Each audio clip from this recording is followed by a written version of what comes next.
All right, I just wanted to do a quick wrap-up video on this. I have everything going on it. I got my 18-horse Kohler in there. I put a new kill switch in there because the wiring on this thing in this loom down here, it wasn't jiving. I was getting it to start and getting it to charge. I'm getting it to run properly. It's throwing 14 volts back into the battery, but I need a diagram or something because I can't figure out these lights, and I just don't want to tie it in to any old positive. But I'm not really worried about the having lights on this thing.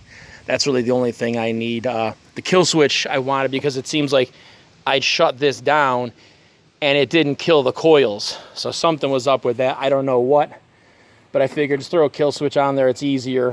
One of my big takeaways on this was be careful when you mess with these linkages down here, especially the throttle. I had to watch one of Zippo's videos to see how everything went back together, but I'm kind of glad I did take this off. I had to reset the spring, and he showed how to reset that spring and how to have that all aligned for your governor to work properly, and also how to adjust the governor as well on this engine. So I'm very thankful for that. Thank you. And when I took that air cover off and the housing for it behind it, the fuel line on these things, they probably should have put some type of a metal fuel line back there because it was pinched really, really bad. And I fixed that. That's in one of my other videos. Not too hard though. Right here, you got the tie-ins, and I used them. I bought them $5, I think, at Menards for like a box of 10, and they worked out really well. I don't like pulling all the wires together and twisting them and taping them off and heat shrinking them. I'd rather do it like that. It takes a little more space up, but it's a little bit more solid a connection, I believe. And if you want to test and recheck and do things like that later down the road, it's not a problem. So we changed out a 21 horsepower Briggs & Stratton Intek, which from multiple sources, they have bad head gaskets usually. You got to change them. You got to adjust the valves a lot. And they have cam issues where the one side flattens out. That's what happened to mine. My wife was cutting in the back, and she came in and told me what was going on, and I honestly, I didn't expect it because I always have these adjusted, and I've always changed the oil and been really good about that. But, you know, it's a Briggs. What are you going to do? It's not an IC. It was the Intek, and I feel they're kind of garbage motors.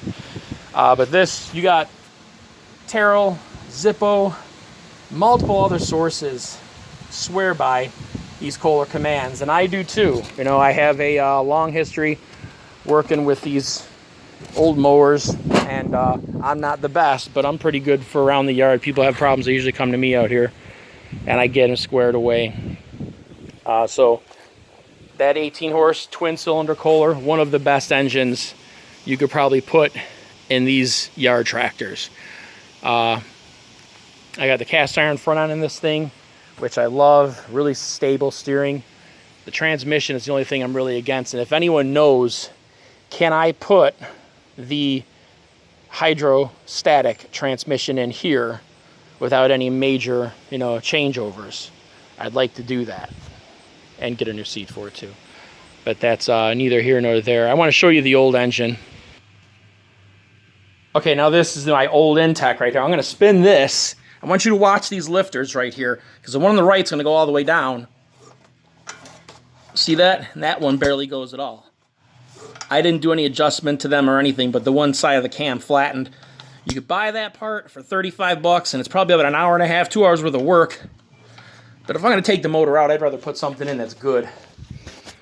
Something that's solid, something that's going to last a long time, to where I ain't got to, you know, pull it out for something else 2 years down the road. And I'm going to get peak performance out of it.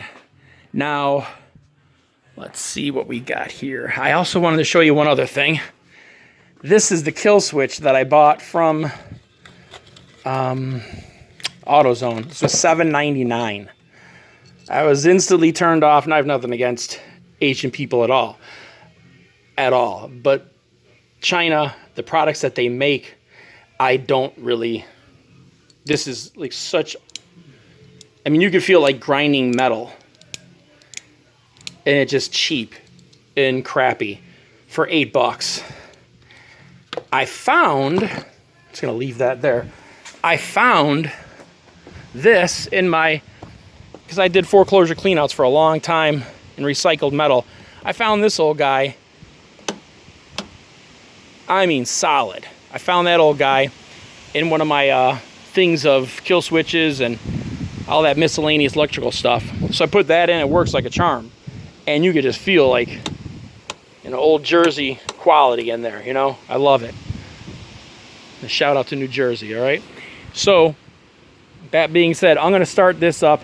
I gotta say, the power on this 18 horse Kohler is, I wanna say it's about 15% more power, it feels like.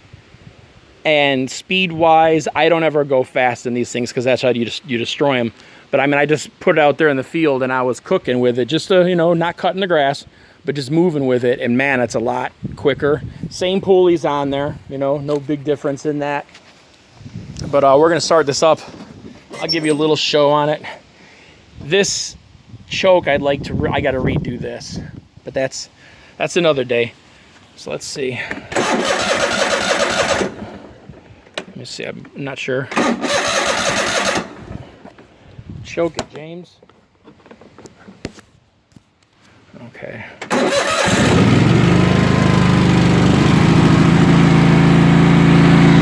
Choke's all the way in. Throw in reverse.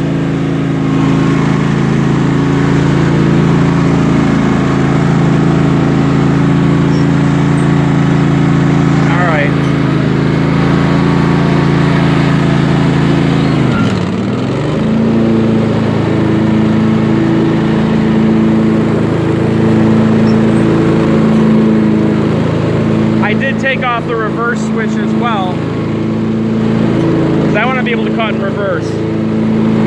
I don't advise it if you got small kids and small pets and stuff, but you know what? And when you got these Kohler 18s, with these Kohler 18s, I've been told by multiple people, you want to turn the throttle down for about 10 seconds, throw it in neutral, put your park brake on. Now you can turn it off. And if you saw that, I turned the key and it was still running. My kill switch in this thing, it's not working. That's why I put this kill switch up here. The kill switch for the fuel will eventually shut it off, but it's usually like a 3-second delay. And if you're throttled down low, it'll be another, you know, 6 seconds probably. So I fixed that with the kill switch on there, and hey, look, it matches. Beautiful thing.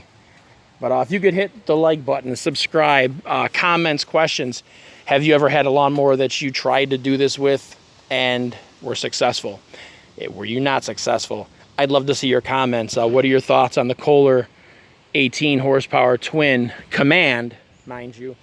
Because the Courage is a boat anchor as well. I do not like the Intek. Yeah, I kind of stressed that. I don't like the Intek Plus. I'd rather have the old mower engine, the IC, like the old 15 horses from 25 years ago, as opposed to these newer Briggs & Stratton Inteks. You know, I'm seeing yard tractors all the time for sale that are the old IC 15 horses, 12 horses, and they're still running, and they're running strong. They just have carb issues. You fix that, and you're usually good to go. But these Inteks with these flattened cams, that's a lot of work. And quite frankly, you got to bring that to a shop. You're going to be upside down. You might as well just get a new mower or motor. So, and the other takeaway I got for you guys with these motors, check that fuel line. Make sure your fuel line isn't pinched back there, because mine was pinched, dry rotted, and it was ready to go. So I'm glad I got that checked out and fixed that before I put it all back together. And I think I did a pretty good job on this thing, and I really look forward to cutting with this. I cleaned up all the wires really good with the, you know, shielding for it. And that's pretty much that. Thanks for your time. Guys, get out there, enjoy the wild, enjoy the nature, and have fun. Thanks.